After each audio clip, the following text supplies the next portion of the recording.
Great Britain's royal family is turning the page to a new chapter Saturday with the coronation of King Charles III. The last coronation was for his mother, Queen Elizabeth II, and that was 70 years ago. As we prepare for the crowning of a new king, we're taking a look back into the archives at Charles' visit to the United States over the years. Thanks for joining us for this very royal edition of From the Archives. I'm Stephanie Haney. And we start in San Diego, California in the year 1974. The then Prince of Wales was just 25 years old and arrived to the area on the frigate Jupiter. Our station, KFMB, was there and takes us back there now. Her Majesty's ship, Jupiter, appeared almost as an apparition through the morning fog. One man joked that the Royal Navy had brought the London fog with them. A lone bagpiper blew a soulful tune.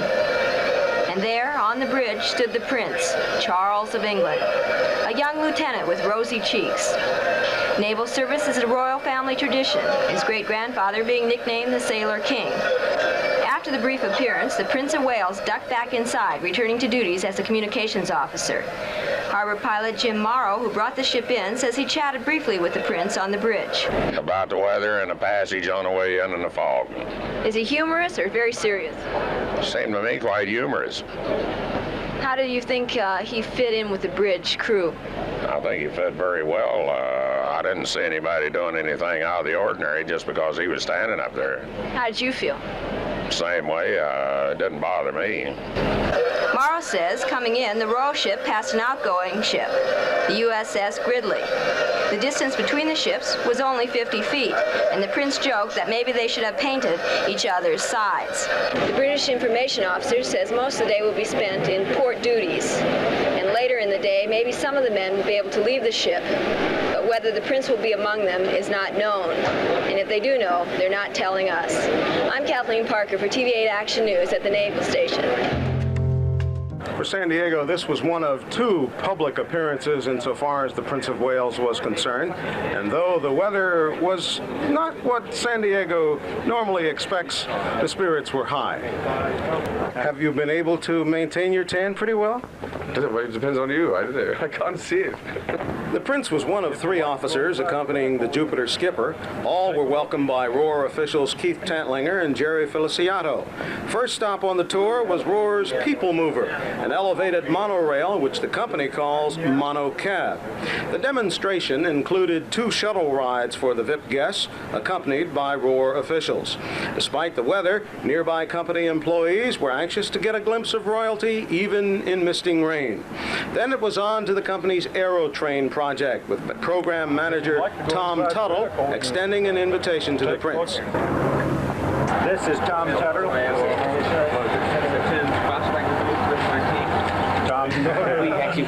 Those are actually the ski marks. Prince Charles seemed genuinely interested in the Aerotrain, which has a power conditioning unit made in Stafford, England. Tuttle says he asked several questions.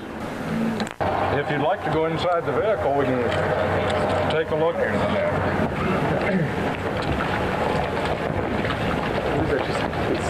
I warn you, this pavement's pretty slippery.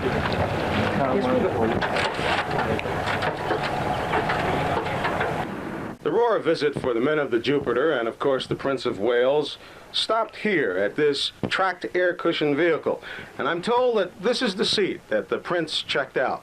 And so, for TV8 Action News, Jim Gordon, sitting in a royal seat in Chula Vista. Now to Cleveland, Ohio, where the current King Charles paid a visit to the area in 1977, just 3 years after his visit to San Diego. WKYC shares moments from his visit and memories from those who were there when it happened. In October of 1977, the then Prince Charles touched down in Northeast Ohio.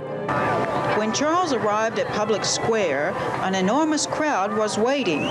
It was while the Prince was in Public Square that he planted a tree that wouldn't be rooted in Public Square for too long. Knowing Cleveland, they probably chopped it down with a chainsaw. 3 News had cameras scattered across the city that day following the 28-year-old Prince. The crowd was certainly excited. Former 3 News videographer Larry Baker recalled the Prince's visit. The Prince came, and of course there were major crowds, lots of people, and he planted a tree. There was no problem seeing the tree, but the crush of reporters and spectators was so great, it was almost impossible to see Charles. The energy, the excitement that we were going to have a tree that the future king planted on our public square was quite the deal. A deal that didn't last, as the tree was soon removed from public square for renovations. I'm not sure it even exists anymore. I'm really not. We reached out to multiple other places, including the Cultural Gardens in University Circle, and ran into several dead ends. Unfortunately, nobody can find it. On a bookshelf in his Cleveland Heights home are printed copies of Joe Mossberg's reports throughout his over 30-year career in Cleveland. This is a list of ones I did. Among them, a whirlwind 24-hour visit from a young man known as Prince Charles at the time. I think a lot of people have forgotten it. Mossberg tells us he remembers it, just as our archive video captured that October day in 1977. It was sort of like, I don't know, a rock star or a movie star in a way for a lot of people who came to see this guy. In what many called a glamorous tour of all of the city's must-sees, he journeyed through a steel mill, the Cleveland Clinic, a special performance by the Cleveland Orchestra, and Cleveland State University. All this without missing any opportunity for a speech. You may not be aware of it, but I am constantly required to speak in many parts of the world on subjects about which I know absolutely nothing. And today is no exception. The assignment for Mossberg is bookmarked with specific details that shape that day.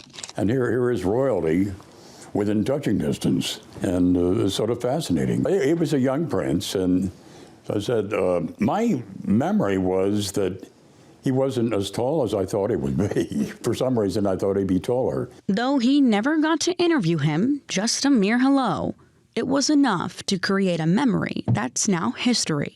When I see Prince Charles on TV today, I think back to that day in Cleveland. A prince then, tonight, the King of England. Chair going up now. In October 1977, Prince coming down the steps. royalty touched down in Cleveland.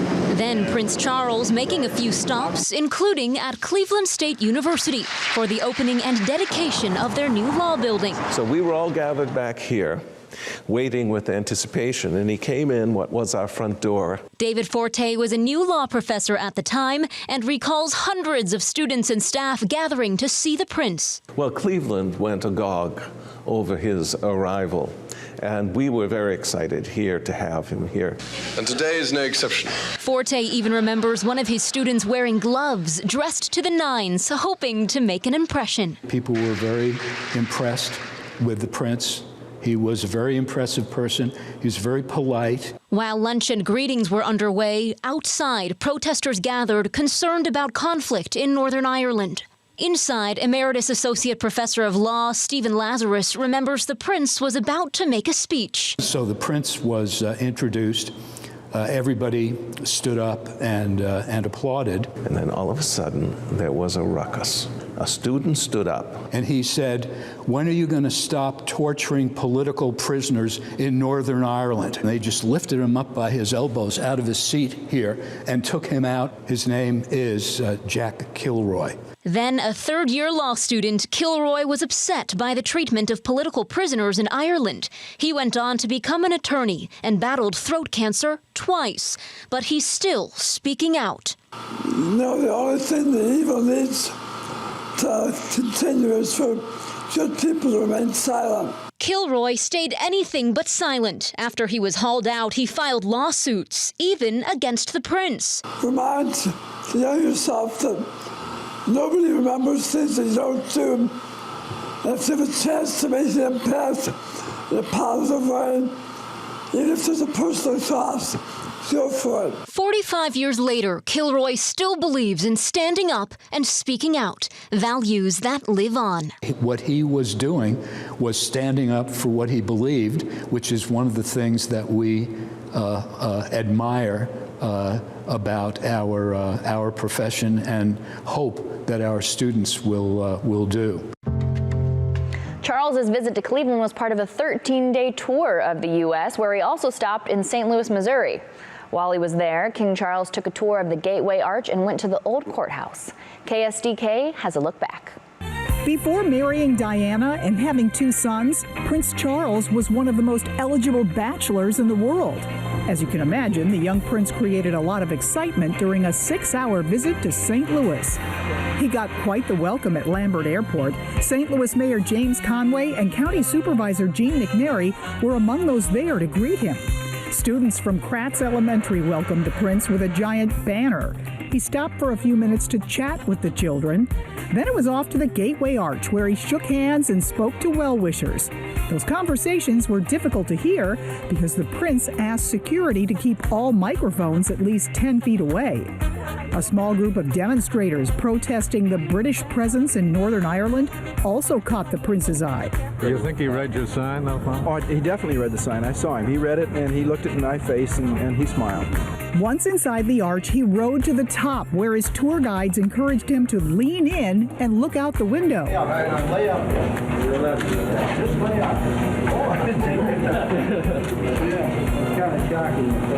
You said the old courthouse with the dome on it? This is the view he saw that day. The prince said it was beautiful. Next stop, the old courthouse.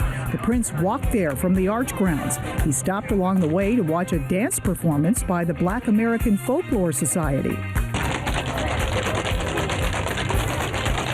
Many young women were also in the crowd that day, hoping to meet the prince. Some had better luck than others. My father introduced himself, and he immediately asked my father who the young lady was standing next to him. My father explained that I came all the way in from Purdue University to meet him, and the prince seemed so flattered. You know, he looked at me and said, "Oh, well, how are your studies? I'm so flattered that you came all the way and left your books behind just to meet me," and I was so flabbergasted I didn't know what to say.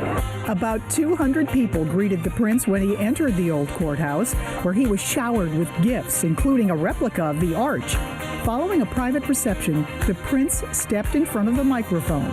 When I was at school, I once performed in the round in Macbeth. It's rare that I've had a reception in the round, but I have enjoyed enormously having a chance to meet you all, or some of you anyway, and to shake various hands. I don't know where they came from, but I did shake quite a few. Prince Charles says the visit reminded him of the special relationship Britain has with the United States. And I shall be able to take back all sorts of happy memories to the Queen and tell her that all is well in this part of the globe. The prince wrapped up his visit with a tour of the McDonnell Douglas plant. James McDonnell showed him around in a golf cart. The prince is no stranger to aviation. He trained as a jet pilot in the Royal Air Force and flew helicopters in the Royal Navy. St. Louis was one of several cities he visited on his 13-day tour of the U.S. He also made stops in Atlanta, Chicago, Los Angeles, and San Francisco, just to name a few. And much of the conversation surrounding his visit had to do with the lack of security surrounding the prince. In one of his more recent trips to the U.S., King Charles went to Louisville, Kentucky. WHAS has a quick look at his visit then with Queen Consort Camilla.